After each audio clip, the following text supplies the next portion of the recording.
All right, welcome to another episode of Noe and Gemini. I'm Lavelle. I'm Jessie. All right, today we're going to start off with probably the dumbest guy in the history of the NBA, Morant. He got himself suspended again for putting a gun on Instagram Live or waving a gun on Instagram Live for the second time within 2 months. And it looks like this time he's going to have a significant suspension. He's probably going to be out for half the season, or for me, I think he should be out indefinitely. But he issued an apology yesterday. What did he say? Oh, his apology reads, I know I've disappointed a lot of people who have supported me. This is a journey and I recognize there is more work to do. My words may not mean much right now, but I take full accountability for my actions. I'm committed to continuing to work on myself. I've heard that before. All right, your thoughts. Well, my thoughts is we've talked about this before when, and I thought he would have learned his lesson because everyone was talking about, how dumb he was and how his actions are costing him his career. So I gave him the benefit of the doubt and I was thinking he went through a little phase and he's seen that he got suspended. It costed him endorsement deals. He had many lectures from a lot of people in the sports industry and entertainment, and I'm pretty sure from his family as well. I thought that he would have changed his ways and I thought he would have made better decisions. And apparently not. Apparently he's on this road to self-destruction. I don't know what's going on with him. I don't know, to be honest, if he really wants to play. Maybe this is his way of saying, listen, I made my money. I want to do other things, we don't know, but whatever it is, I just hope that he figures out what it is that he wants, because he's a grown-ass man and he gotta make better choices. There's too many kids out here dying from gun violence. There's too many kids out here who are getting into gangs and being around the wrong crowd because they don't have any goals and they don't have anything better to do with their spare time. And here's a man who has a great opportunity, a great life, a great career. He has the ability of creating not only a life of wealth for himself but for his daughter. And it's just sad at what he's doing. And I agree that with the suspension, I don't agree with you on it being indefinite. I really do think that they should probably suspend him for a season and see how he acts that season that he's suspended, and then go from there. That's what I think. Yeah, I think it should be indefinite because he doesn't listen. I mean, this happened not 6 months ago, a year ago, 2 years ago. It happened 2 months ago. So obviously he's not getting what the NBA is trying to get him to understand about exactly why he shouldn't do the things that he's doing. He's already lost $39 million because in the NBA, with the collective bargaining agreement, the CBA, with the collective bargaining agreement, if he makes the All-NBA team, he receives an extra $39 million of a max contract. Wow, just for making that team. Yeah, and it's 3 teams you got to make, so it's 15 players. He's definitely one of the top 15 players in the league. Yeah. But because he got suspended in season for waving a gun in the strip club and putting it on IG Live, that went away. He didn't make the team, so it already cost him $39 million. The Powerade deal went away, so that cost him I don't know how many millions. And then the Nike has paused his all the advertising they have around his signature shoe. So that cost them probably even more millions of dollars, or they might just pay him to go away. They don't want to deal with him. So I don't see how you can put yourself in a situation like this and the NBA helps you out by giving you a 10-game suspension or half a season or even a season. I think it should be indefinite. I think he should have to go through some counseling, some type of class to help him out, because remember he went to Florida and he went for 3 days and said he came back a changed man. He lied to the commissioner. You know what they should do? So when I was growing up and a teen and stuff, there was like this show, Sally Jesse Raphael. I'm not sure if you're familiar with her. Yeah, Sally. But you know how like when teenagers were like acting out and stuff, she'd have them go to like a jail for a couple of hours. Right. And there was also a show called Scared Straight. I think they should be like, you know what? You really want to be a thug. You really think that you're about that life, and you think it's so exciting to be a gangster.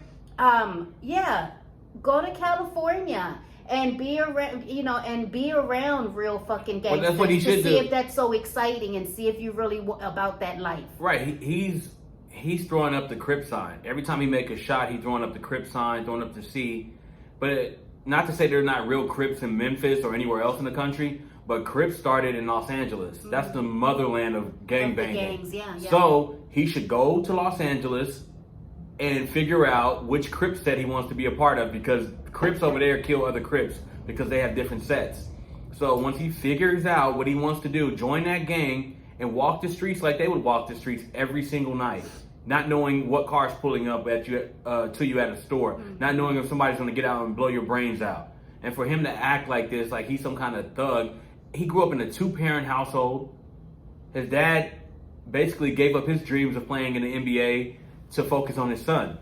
Or he could have went international. I don't know if he was ever good to play in the NBA, but he could have went international. There's a documentary on Crackle. I think it's called Crackle.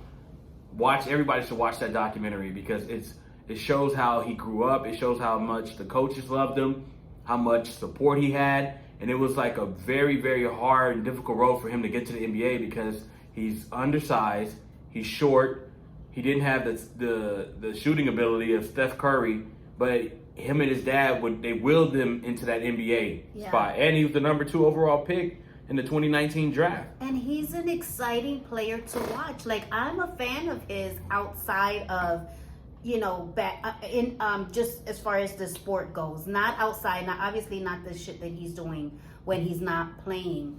But that also goes, now I have this question, because I didn't know that his dad also wanted to be in the NBA. That was his dad's dream. So maybe it is true. He really doesn't want to be an NBA player anymore. Maybe he was just doing it to please his dad. And he got the big contract already, and maybe he's like, you know what, I'm not gonna, like, his dad probably is trying to live through his son. Yeah, but Ja, he has an exceptional talent. I agree. It's not like Michael Jordan kids never really had the talent to make it to the NBA. This guy is extraordinary. And the fact that he's throwing it away, he has a chance. He's only 23 years old. If he gets another max contract, and plus his Nike deal, and plus all the other endorsement that comes with that, he could possibly get like $500 million, maybe $600 or $700 million by the time he's 35 years old. Wow. So the fact that he's throwing all this away to be a thug or a gangster is the craziest shit ever. He's just a dumbass dude. And a lot of people are trying to defend him by saying, oh, when I was 23, if I had IG Live, or if I had any type of social media account, you would see a different story. I agree. But hold on. But that's true. But you would correct yourself once you got caught. A lot of people do things in secret, but when they get caught, they correct it. That's why when you go to jail for something you did, it probably wasn't the first time you did it. But then they send you to a correctional facility to correct your behavior. And so once you get caught, not for a crime, it's not a crime to wave a gun. He has every right to not wave a gun, but to have a gun. Yeah. But you work for a private corporation. The NBA is a private corporation. If any of us worked at any job and you said, oh, my boss saw that I was waving a gun on the internet, they're probably going to call you in the office and say, hey, you do that again, I'm going to fire you. And also, not to mention, it's not just the fact that he's waving a gun on Instagram Live and singing along to a song that he likes, right? In my opinion, it's also because of the other stuff that he's done in the past couple of months, fighting people, threatening people, at the Foot Locker, and pulling a gun out on the 17-year-old kid. So it is a pattern of things that he's doing that, are they're not right. He shouldn't be doing them anymore. You know what I mean? And his mom is wrong for calling him and telling him, oh, I got into a beef with a guy at Foot Action. And then he brought like 5 or 6 guys up there. The guy ended up hiding in a closet, trying to avoid John Morant and his friends before the cops were called, and then they end up taking off. If you're a mother, why would you put your son in that position? She Can you should have just imagine? been like, look, I was disrespected there. I'm not going to shop there anymore. Can you imagine LeBron James's mom calling him, "Hey, LeBron, I just got into it with somebody." Him pulling up with 30 people to beat the shit out of somebody. It would look ridiculous to do that. It would look dumb. I mean, that's really immature, and I think maybe like I don't even want to say that maybe he doesn't realize how well known he is, because he knows he's a superstar. So he knows that this is going to get out there. And to be honest, he's lucky he didn't get arrested. That kid could have called the cops and said, "Hey, I'm being threatened by John Morant and his goons, and I want to press charges." And he's threatened. Like right now, he's playing with his freedom. And for anybody in Memphis who wants to get rich, just run into John Morant. He'll slap the shit out of you. He'll do something, try to pretend like he's this hardcore gangster. Take video of it, fall on the ground like he slapped the shit out of you. You're gonna get paid. He's that dumb. It's sad, but yeah. And that 17-year-old that somebody doing that shit too. Yeah, and that 17-year-old that sued his ass, he's gonna get the money because all the attorney's gonna bring up all this information if it's allowed in court. It has to be that he has a history of doing these things. And who don't know John Morant? True. If it's being decided by a jury, which it will be, who doesn't know who John Morant is? Yeah. So they know his track record. So I think he's going to settle with the 17-year-old. But I think that, this is just my opinion, I think there's other things out there that we don't know about that he's done that might come to the surface where it might make him ineligible to play in the NBA ever again. That could very well be. What do you think? You think that he may have shot somebody before? I'm not going to put that on him. I'm just saying something is in his background that's possibly going to come out. And you can bet your ass that the NBA is putting a PI on his ass right now. Yeah, they got an investigation team on him right now to figure out what else has he done that if it came out, it would be a black eye for the NBA. And you got to think, right here in San Antonio, we just got the #1 pick in the NBA draft. It's making me a Spurs fan. Victor Wembanyama. So everybody was focused on that. Yeah. You see how everybody was focused on that? Nobody was talking about John Morant really, because they're focused on this 19-year-old kid from France coming to San Antonio and reviving the Spurs franchise. Yeah, because they've sucked the past several years. That's how quickly the NBA can move on from your ass. Yeah. He thinks he's so important. He thinks that his highlight reels are so important to the fans that the NBA will fall apart if he's not a part of it. I don't think that's what it is. I personally think that he's just so selfish and so self-centered that he's like, I really don't care that I have kids that look up to me. I really don't care that I have a daughter. I really don't care that I'm letting my family down. I really don't care. I think he just, right now, like, he's young and dumb, and he's just selfish, and it's all about him and what he wants to do. And even with that statement, I don't even think that's his fucking words. Like, I think that his fucking PR guy wrote that statement, No, of course. Or his attorney or someone. Like, he didn't write that. That's not his words. So I really don't think that he cares at this point. Nah, he don't give a shit. And because this is what I think. Because he don't give a shit about John Morant, why should we give a shit about John Morant? I just don't care anymore. He's a very talented player. I was a fan of his. But I can't support that. If my son asked me, "Hey, Dad, let's go get the new John Morant sneakers." Fuck no. They're nice, though. They're nice, They are nice. Have you guys seen them? They're nice. I like them. But I can't support bad behavior. And we're doing him a disservice if we keep, let me support him. He's young. He's 23. When I was 21, I was at work. And I ended up getting fired for something, and I was like, okay, it was my fault because I was being arrogant. I had got promoted. I was a supervisor, so I'm extra arrogant. I'm over people that are 35 years old, 40 years old. So that shit went to your head. Yeah, and when I got fired, I never did that again. I never once displayed that arrogance and did all that other stupid shit because it wakens you up to say, hey, they can move on without you. It's a privilege to be a part of a company. It's a privilege to be a part of the NBA. Yeah. And whatever corporation I was part of a corporation. So whatever corporation you're with, they can move on without you. They don't need you. And he doesn't get it. Yeah. And his friend, the friend had to have known that Ja had the gun in the car. So that I think he was under the impression that Ja Morant wasn't going to flash it. Yeah. Because as soon as he produces the gun, he drops the camera. Yeah. He just drops the phone because he knows that, oh shit, I just cost this man millions of dollars because I'm on live. But why are you going on live when you know he has a gun? Yeah. When you know he's a dumbass?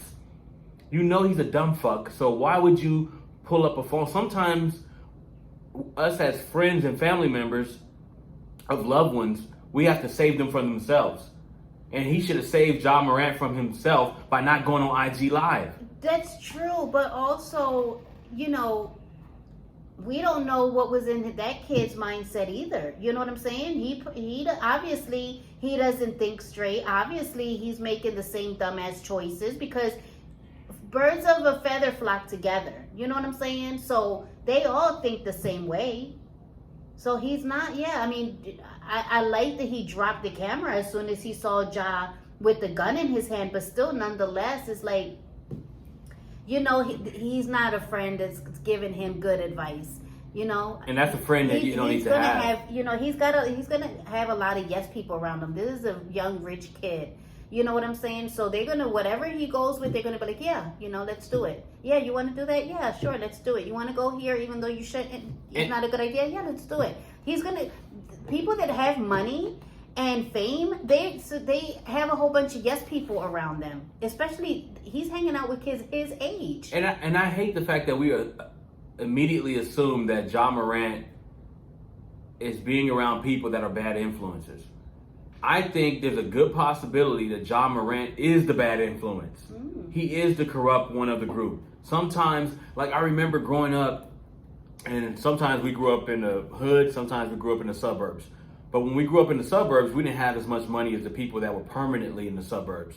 So my mom taught us to, you know, hey, don't hang out with certain people because they can get out of trouble and you can't. They have the means to get out of trouble. Yeah, they have money for attorneys. Yeah, exactly. So I think it's a good chance that Ja Morant is like one of those rich kids that I went to school with, where if they get in trouble, he's like, I can get out of this. Yeah, but the people that are, they were all, those type of kids were always the bad influence.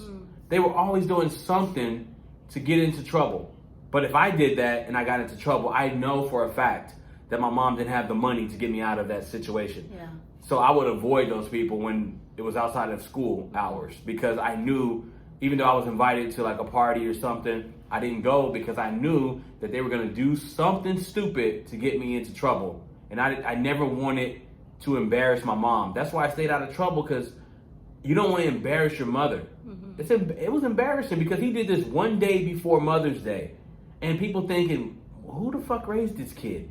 It's a bad reflection on the parents. Yeah. And speaking of parents, his dad is trying to be his buddy at the game looking like Usher because everybody said, oh, you look like Usher. He does, though. I think he does. But who gives a shit? Yeah, he does. You know, but the fact that you're trying to be, he's trying to live vicariously through Ja Morant because he didn't make the NBA. Now he's like, oh, he's shaking hands with Denzel at the Lakers game. He's getting into it with Shannon Sharp. He's doing all these things to make himself known as Ja Morant's dad. Bro, we know who you are. Sit your ass down and still be a parent to your son. That is not your buddy.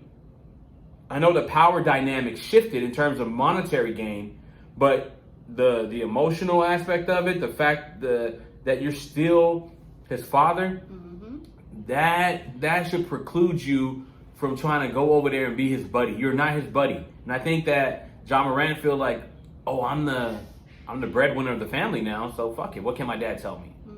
And he's an adult. That's the problem. He's an adult. He's an adult by age, but mentally, emotionally, his maturity level, he's still a boy. He's still a boy. I think too, he's just like, fuck it. I just want to live my life, you know, do whatever I want to do. And I mean, I don't know.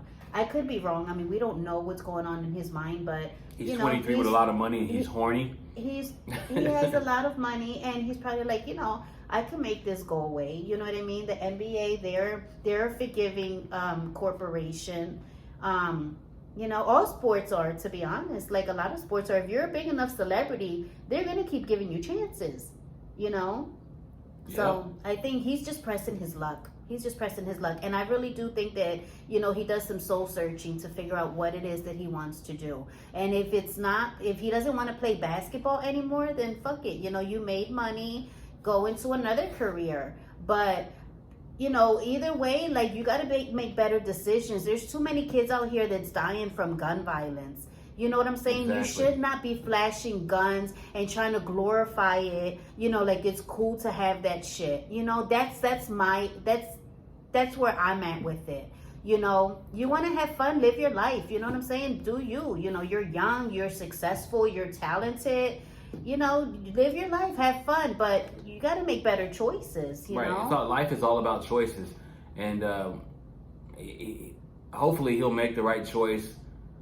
Me personally, I don't think he will. I think he'll continue to do what he's doing right now and get himself in a world of hurt where he can't get out of. And it's going to be reminiscent of a Tupac situation or an Aaron Hernandez, where you try to run the streets and you didn't come from that world. Everybody that he's trying to emulate, they're trying to get out of that world, and he's hell bent on being in that world. So that's all I got to say about Ja Morant. Yeah, we'll wait and see. I mean, I hope for the best for him. I hope that he does make better decisions and does some soul searching. You know, nonetheless, he's a really talented kid. I still love the way that he plays ball. You know, I don't idolize him because I'm not idolizing anyone, and I don't think people should encourage their kids to be idolized by any celebrity. You know, because you shouldn't be. That's not what you should be doing, because at the end of the day, they're all human. You know, they're all human. They make mistakes as well. You know, but I don't know. We'll see how this goes. We'll see how it pans out. Hopefully, you know, now that he has a longer suspension, he's lost endorsement deals.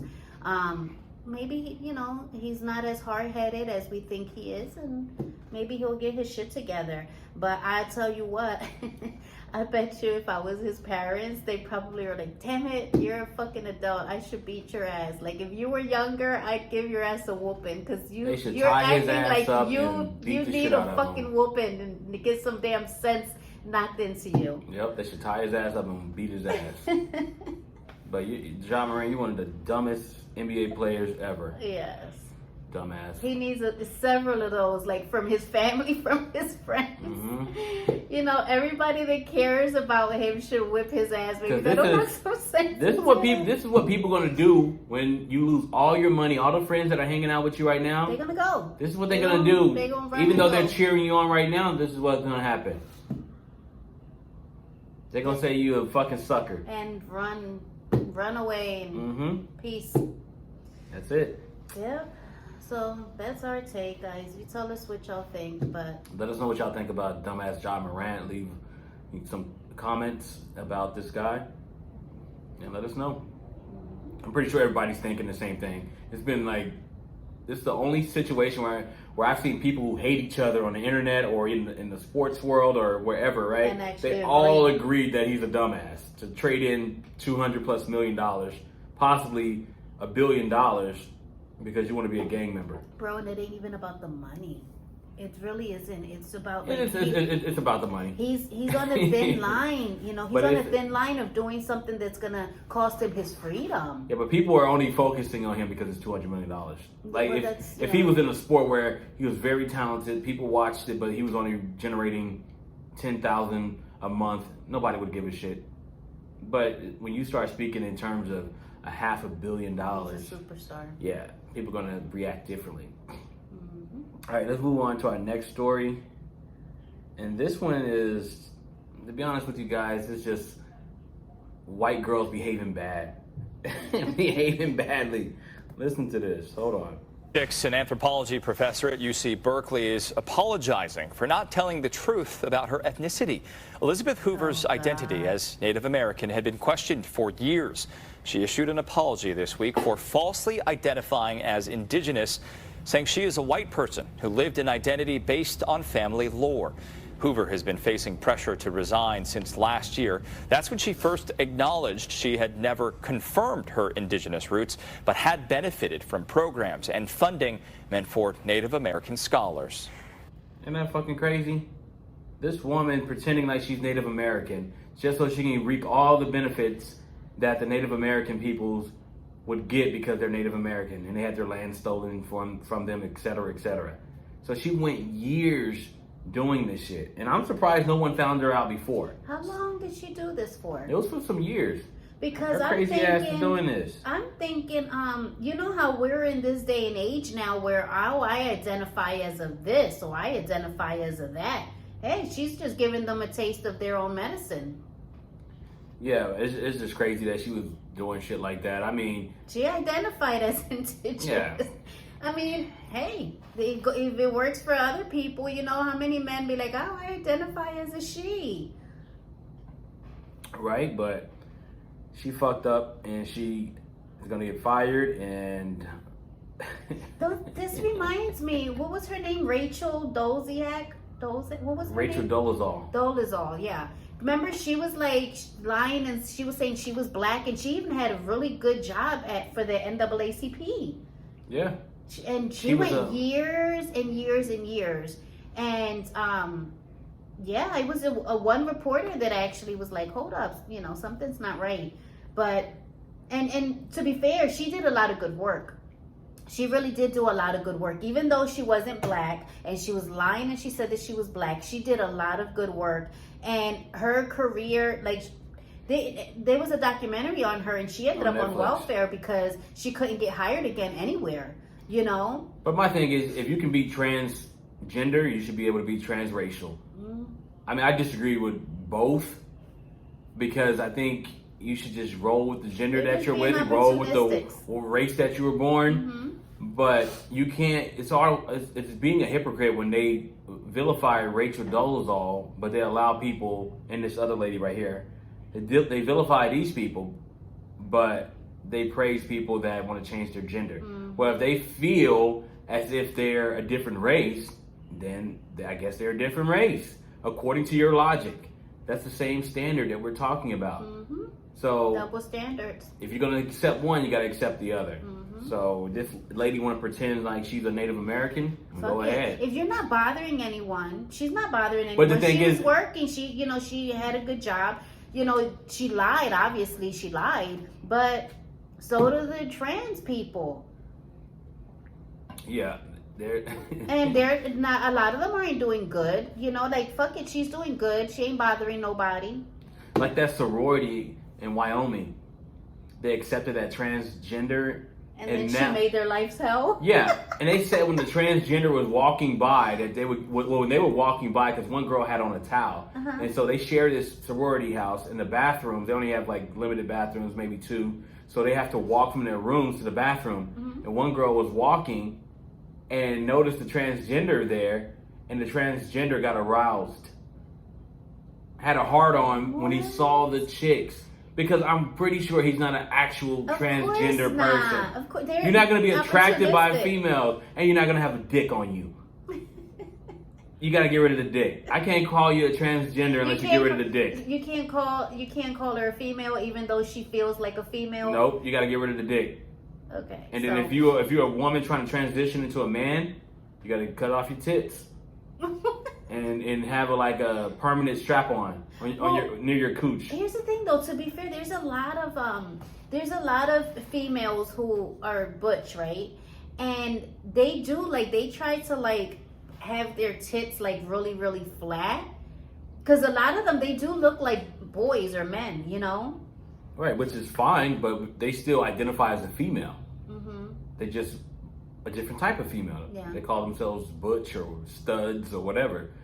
That's okay with me, but even if you're transgender, if you want to do that, fine. But you can't be a part of a sorority and then. But that's the thing. That's some crazy shit. He's probably straight. He's probably like, I'm gonna just get in, you know. And you seen him, so I can hang out with them. I get to sleep in their rooms, you know, and be around them. They're gonna be naked around me and stuff because they're gonna think I'm not attracted to you. I identify as a female too. I'm part of the girls. You know what I mean? Right. So, and he's like 6'4", 270 pounds.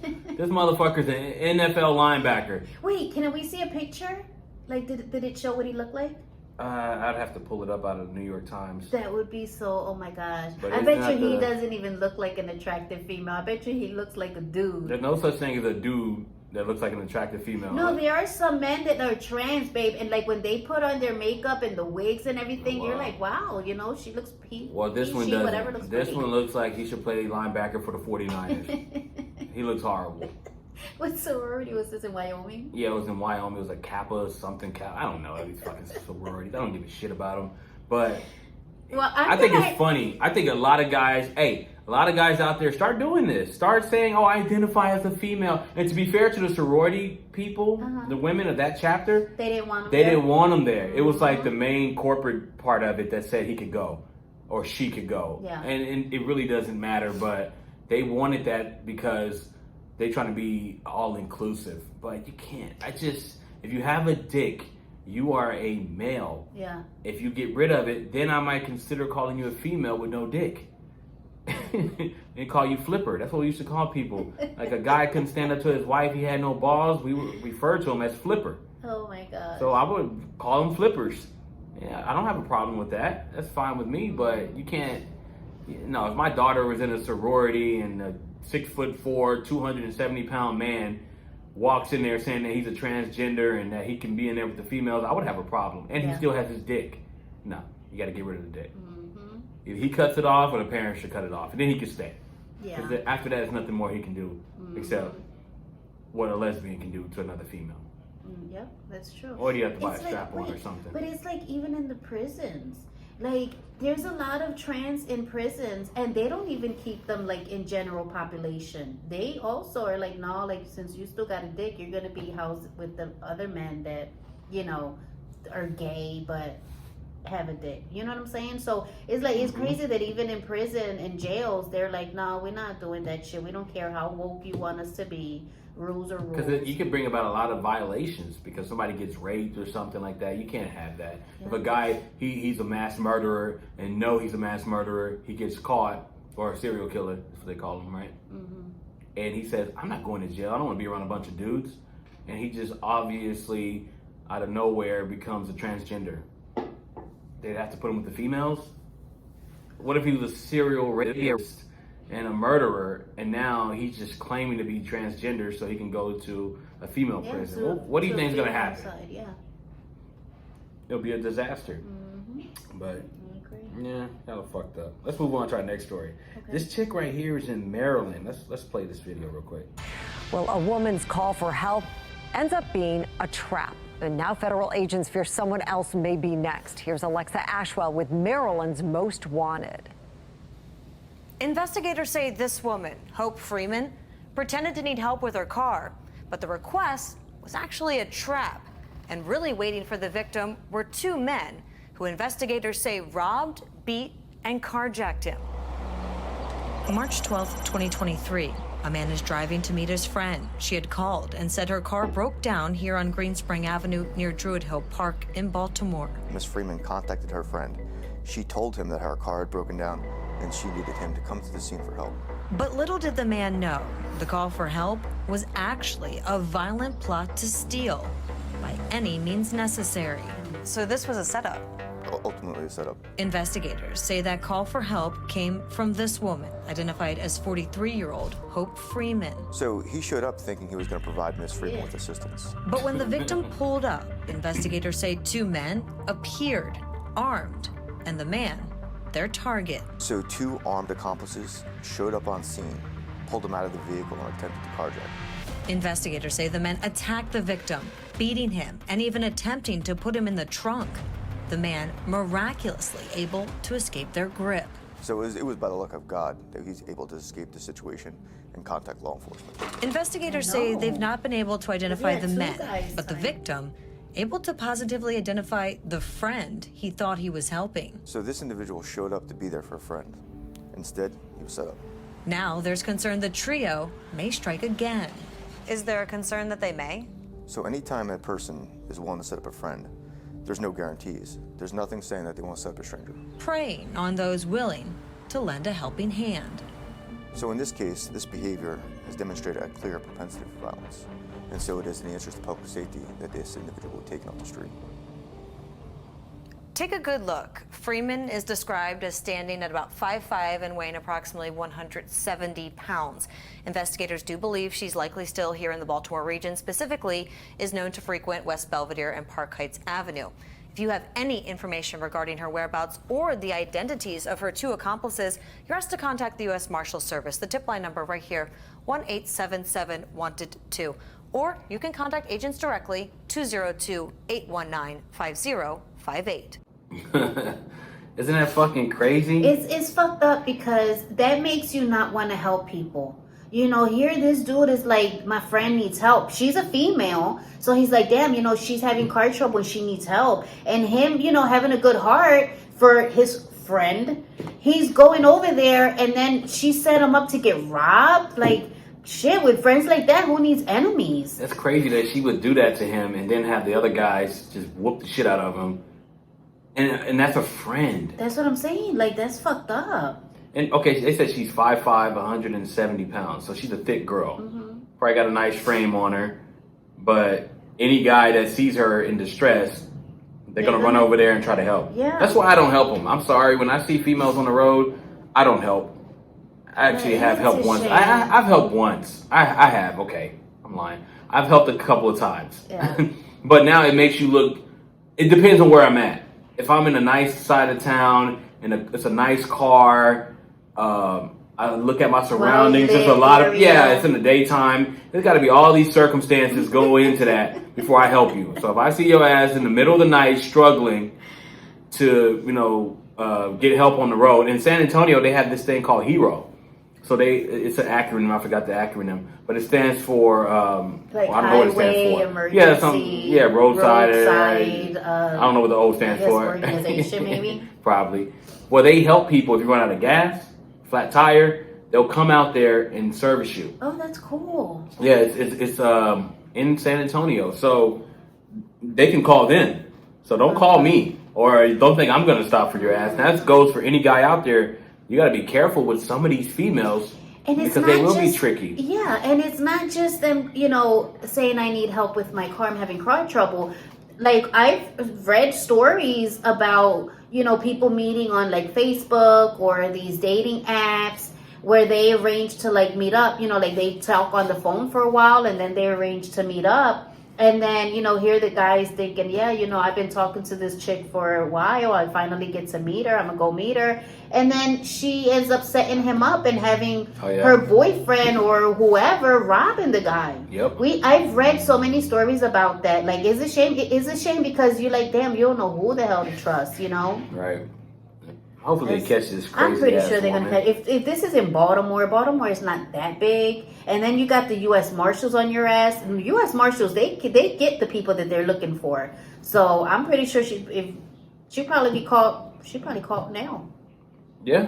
You know. Well, I mean, hell, we don't know. So it happened 12 days ago. Mm-hmm. Pretty sure they won't catch her. The U.S. Marshals, they don't play. All right, let's go to this next story. Okay. It's a woman that didn't know how to tell her parents that she wasn't in college anymore. Hold on. The woman charged with faking her own disappearance is free on bond. Chloe Stein of Jeanette was released this morning. Jennifer Barrasso is live at the State Police Barracks in Greensburg with the latest on this unusual story. Jen. That's exactly right, Ken. So Chloe Stein didn't talk when she was released from jail. Her attorney, Phil De La Sente, isn't commenting about the case, but the people in the community have a lot of opinions. Some feeling sorry for her, some say she made bad decisions, and some punishment must happen. There has to be something wrong up here in order to go through all that. I agree. Accused of faking her own abduction, Chloe Stein of Jeanette didn't have anything to say after spending the night in the Westmoreland County prison. And we just started calling police stations saying, like, did somebody pull her over? This is her license plate number. Chloe's mom, Suzanne Logeski, talked exclusively to me Tuesday afternoon while police searched.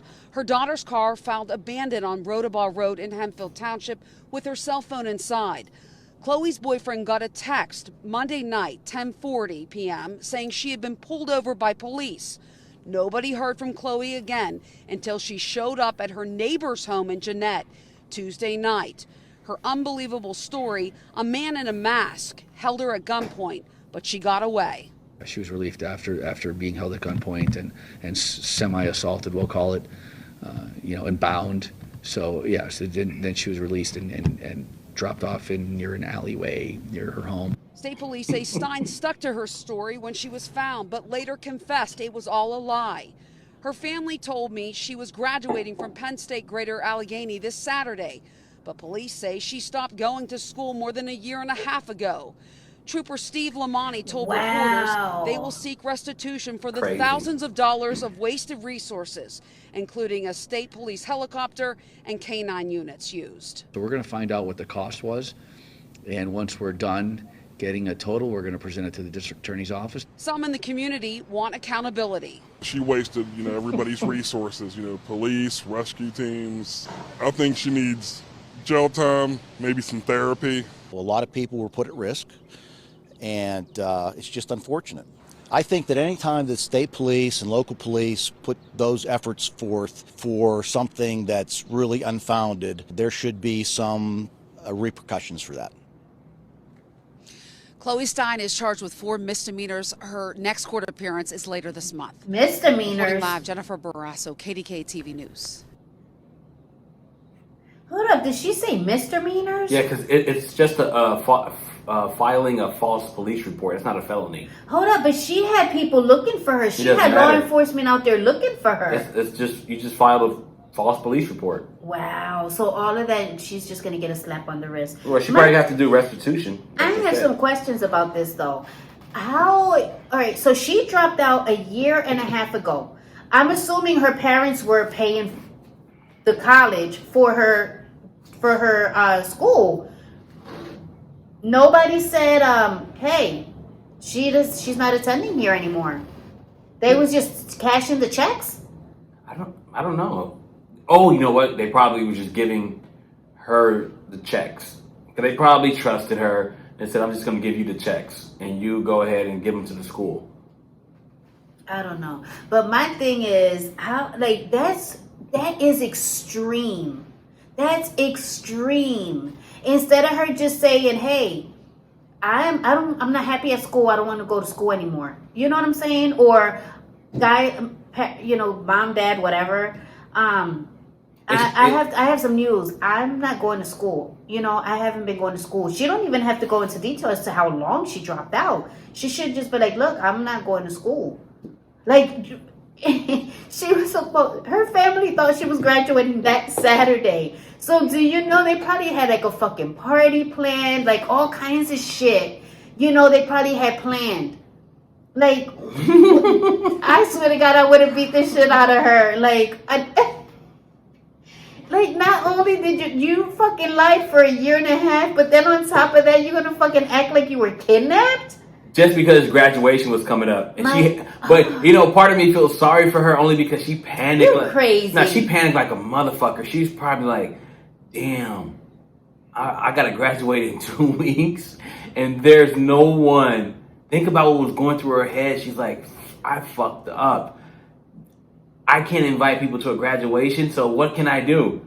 I think she was probably thinking, oh, I just got to come out and say something. She should have just did that. How did she think they were not going to know? Fake her death or something. Think about this, guys. How the fuck did she think they were not going to know that she did not go to school, that she wasn't going to college and she wasn't graduating? Like, how did she think she would be able to get out of this? Like, even with the kidnapping story, like, you really thought that was going to save you? Like, even if you were kidnapped, yes, they're going to be worried and grateful that you're back home and that you're safe, but then graduation, they're going to be like, okay, well, where's the diploma? Like, are you still up for going to graduation? Okay, if you're not up for going to graduation, we don't have to go, but we're still waiting for the fucking diploma. We're still, you know what I mean? Like, I don't know. You can print those out online. Oh my gosh, that's just she just panicked and I'm gonna give her some kind of grace. I am not, because she panicked. I would be terrified if my parents thought I was in school. They're giving me their hard-earned money to pay for my tuition, and then I fuck it off by not going to school and getting yourself caught up in the situation. Yeah, by just lying. Like, fuck it. You don't want to go to school anymore? Fuck it. That's your life. You know what I'm saying? It's not my life. But don't lie. Like, that's my thing. She lied for a year and a half. She had her family thinking that she was still going to school.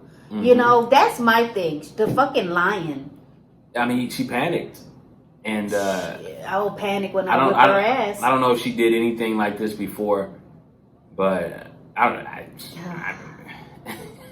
and I'm mad too. I'm telling you, like, I'm really pissed about this story. Hopefully she pays back the money that the police used to search for her crazy ass. Well, because it's not cheap. You know, when somebody's missing like that, especially with the blonde hair, blue-eyed white girl. Well, those are the only ones they go looking for. Exactly. So they're gonna just exhaust all resources. So her shit might be in the millions of dollars here. Yeah, because those are the only ones. Let's face it, they won't be looking for. And she's not a college graduate, so she's not gonna get a good job.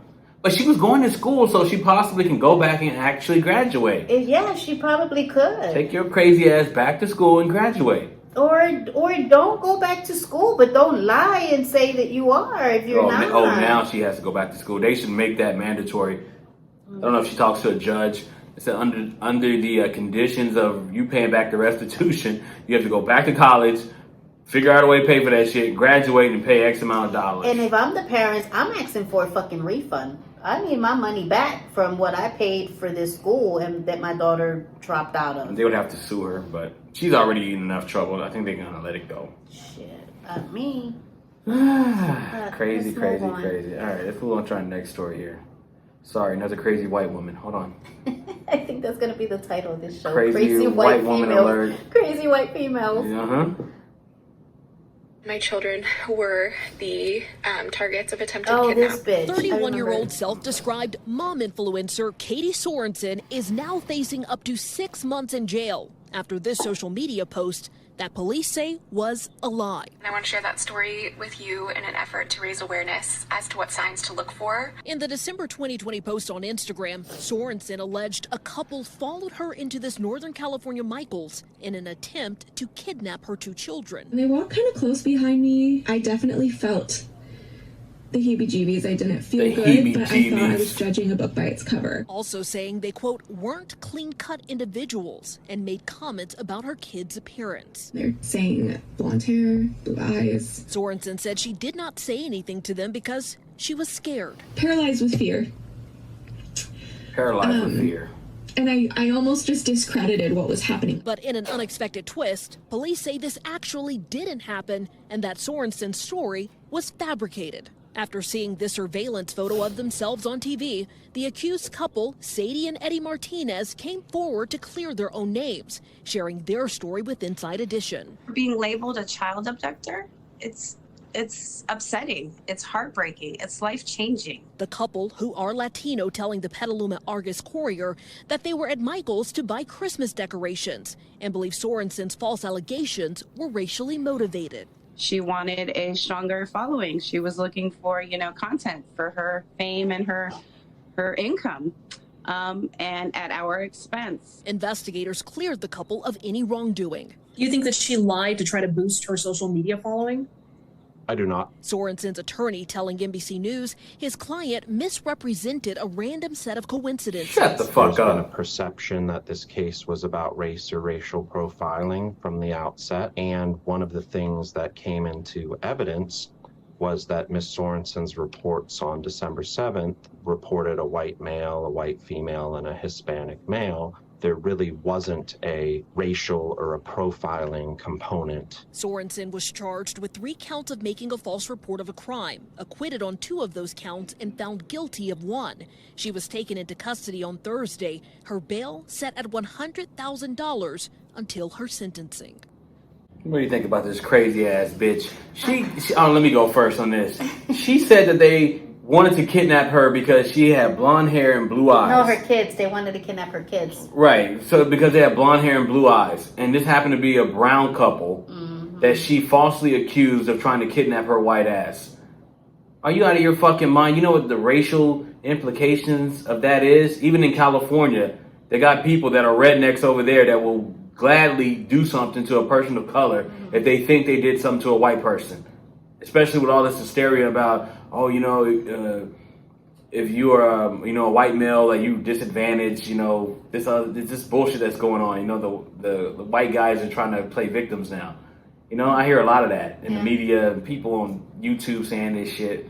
Everybody's trying to play the victim card now. Everyone, black, white, Hispanic, Asian, trying to play this fucking victim shit. I don't get it. Yeah. And she thought she could boost her social media following, her YouTube following, if she actually was a victim of something. Yeah, she needed a story. She needed sympathy. I think that's why she did it. Obviously, that's why she did it. Because there's no, even in the video that they watched, there was never any attempt of any kind of kidnapping. You know what I'm saying? That bitch is crazy. And I'm glad that they were able to find her guilty on one account. And I think when you do a crime like this, if it was an actual crime, whatever the defendant would get in this case, the person that made the false accusations should get that same charge. So, for example, if they were set to get, if the story was true and they were set to get 5 years in prison based on what they allegedly did, and they were convicted for it, then they should turn that around on her. The fake accuser. Yeah, 5 years. The 5 years. That's the way it should be. That's interesting. I think that may be something that should happen. But I also think that this couple should sue her. Yeah. And then the lawyer, you heard the lawyer, he was trying to say, well, she first described, a white person and somebody else. Yeah. So he was trying to say that it wasn't racially motivated. But obviously it is. Yeah. And because unfortunately in America, anything with race gets ratings, gets viewership, gets likes on social media. It just takes your numbers from whatever they are at that current moment all the way up, because people we're in this country, for some reason, we're fascinated by race. Yeah, I definitely think that couple should sue her, because that's a shame. Could you imagine, this is at a Michael's, but let's just assume that it was at a Walmart or something. You just shopping at Walmart, minding your own business, and you'd be like, oh, hey, cute kids or whatever, Many of us do that, they be like, oh, they're so cute. Minding your own business, shopping, and then you fucking see yourself on the news, followed by a story saying that you may have potentially tried to kidnap the kid. I would be mortified. I would be pissed off. Oh, I would sue. I would definitely sue. This couple should definitely sue. I agree. Definitely. She got money. They should take her YouTube money. Cardi B is taking Tasha K's YouTube money. Yeah. They should take her shit. Yeah, I agree. You can't do stuff like that and then think you can get away with it. No, that's crazy. She's the white version of Jussie Smollett. Juicy Smollett. Yeah. All right, let's move on to our next story. All right, let's see. This is the people in Chicago complaining about something that probably everyone in the country is really complaining about, but not actually voicing their opinion on. Cities all over the U.S. have been bracing for an influx of migrants that appears to be well underway, and many from coast to coast are finding they don't have the resources to handle all the demand. And that includes right here in Chicago. Casey Cronus continues our team coverage live from the city's South Shore neighborhood. Natalie and Anthony, South Shore neighbors are pushing back against the city's plan to house several hundred migrants at the former and now vacant South Shore High School. They tell us they have now filed a lawsuit against the city in an attempt to halt that plan. Located at 76th and Constance, the city is eyeing the building for another migrant respite site. This as officials have run out of room to house migrant families, many who are still sleeping on the floors of local police stations. If their plan goes through, the school would become a site where migrants could temporarily sleep, eat, and shower. But many residents aren't happy about it and made that clear during a meeting last week. And in about 30 minutes, they'll once again gather at the school to protest the city's plans. Looking at the numbers coming out of City Hall and the state of Illinois, upwards of $150 million roughly for 6 months. We believe that that $150 million would have been in some way eligible to come to our communities to help our crime problems, help with our economic problems, help with our housing issues. And as we all aware, black people are the largest number of homeless in Chicago. So if you're going to help anyone, help the current black homeless first. And many of those residents have already started to gather here outside of the school. Again, that rally to start in about 30 minutes. We have reached out to the city's legal team for their response to that lawsuit, but are still waiting to hear back. In the meantime, many local groups are working to help collect donations for migrant families, including the Pilsen Food Pantry, Sinai Chicago, and Lakeview Lutheran Church. Reporting live from the Old South Shore High School, Casey Cronus, Fox 32, Chicago. Can I go first? Yeah, go ahead. Okay. I don't want to sound mean or anything, because obviously, you know, these people, they are trying to come here for a better life, right? And, you know, they obviously need a place, because right now, well, at the time of this story, they were sleeping like on the floors of the police station, you know, and coming over here, it's a journey, because it's not like they're flying in, you know, on airplanes. You know, they're swimming over here, walking for hours to cross the border and everything like that. So, I do get that they are trying to come here, you know, to have a better life, okay? And you don't want to treat them like animals or dogs. You know what I'm saying? They're humans. But I think that we have to focus on not only the people that are here. There's a lot of Americans here that are struggling, that are hungry, okay? That don't have a place to live, that don't have a place to sleep, that are sleeping outside. You know what I mean? Why are we providing resources for them? Number two, this is the only country that I know where you can break the law, but then you get rewarded. The way they're coming over here, they're breaking the law. They're coming over here illegally, and we're rewarding them. So that's a problem that I have as well, because Americans that break the law, you know, we go to jail, we get fined, we get put on probation, whatever. We go through the system. And they come over here and they get, you know, homes, and they get new clothes, and they get allowances and vouchers for money and housing.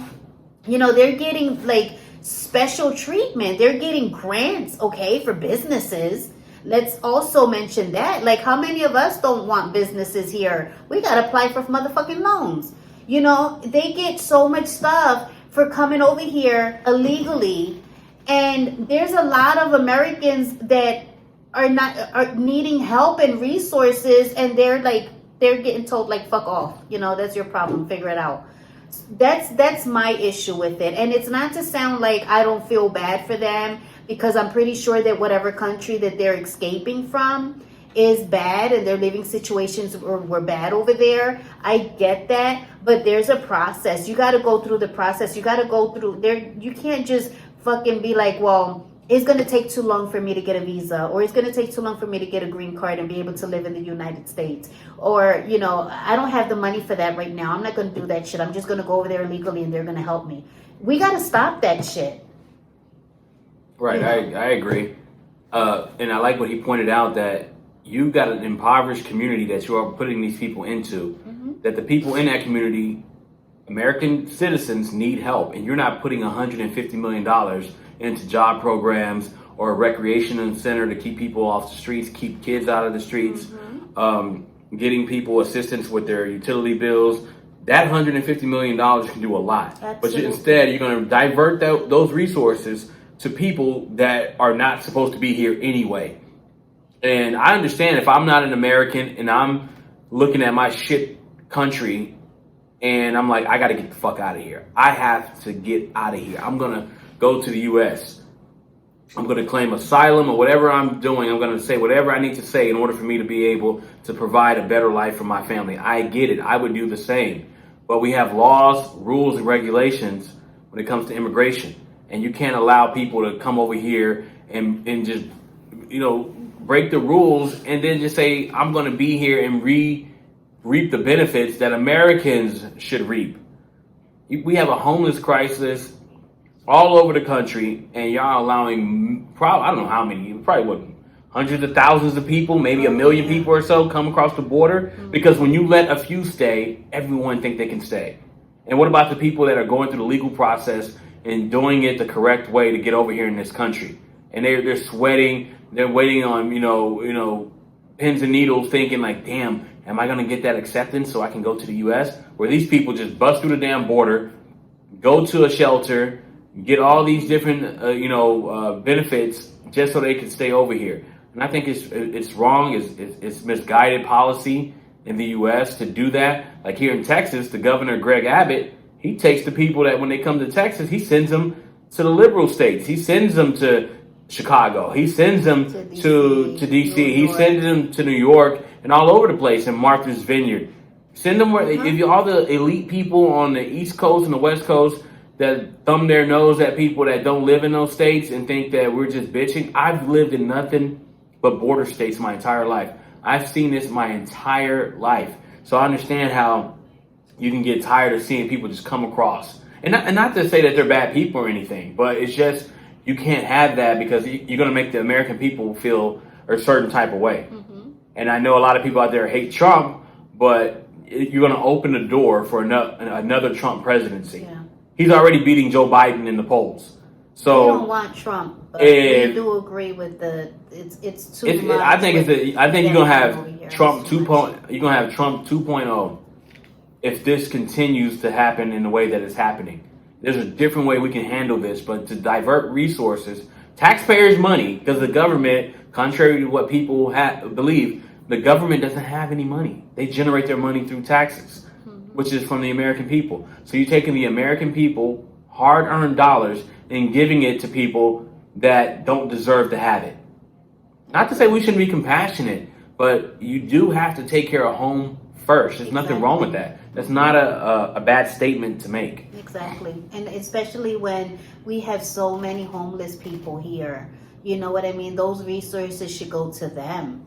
Yeah, but they want to send the money to Ukraine and people who come across the border illegally. It's not dumb. fair. It's not fair to sense. have Americans sleeping out in the street, and you are giving a roof for an illegal immigrant that came over here illegally. You know what I'm saying? It's like they never. It's wrong. If we did that, come on, they'll be like, get your ass back over there. They'll send our ass back over here or put us in jail because we broke the law. It's like they never thought once to take that same school that they're using for the immigrants to make a rec center for the kids. Yeah, or house the homeless people there. It's like they never thought about that. Like, put them in that facility and reintegrate them into society. Hey, you got a drug problem? We're going to help you out with that. Oh, you lost your job? That's why you're on the street with your kids? We're going to help out with that. We're going to have programs. Y'all going to stay here, and then you're going to transition them from that into regular society. But for them not to even try to attempt that and then to bring illegals over here in order for them to get our benefits, I think is bullshit. And it's not us being xenophobic. It's not xenophobia to say, oh, I don't want them to take resources from Americans. Let's take care of our people first, and then we'll work our way down. Yeah. It's just like a household. If you're not going to go pay somebody else's rent or mortgage or electric bill before you pay yours. Because how can you help them out if you're over here in the dark? Exactly. It doesn't make any sense. Exactly. So it's all bullshit. But hopefully the citizens of Chicago or the residents of Chicago stand up and fight this and correct and rectify what's going on, because it's not fair. Yeah, I agree. And I think we can still help, the other countries, but they should stay in the other countries until they're able to come over here legally. Exactly. All right, that's going to do it for us today. Let's see, where can you find us or me? You can find us on Google Podcasts, Apple Podcasts, Spotify, and obviously we're right here on YouTube. And you can also find me on another podcast that I do, H.E.R.O Comedy. That's hard, the letter R Comedy with Daniel and Rylan. And we'll come back next week and give you guys another great show. And we'll see you guys later. Peace.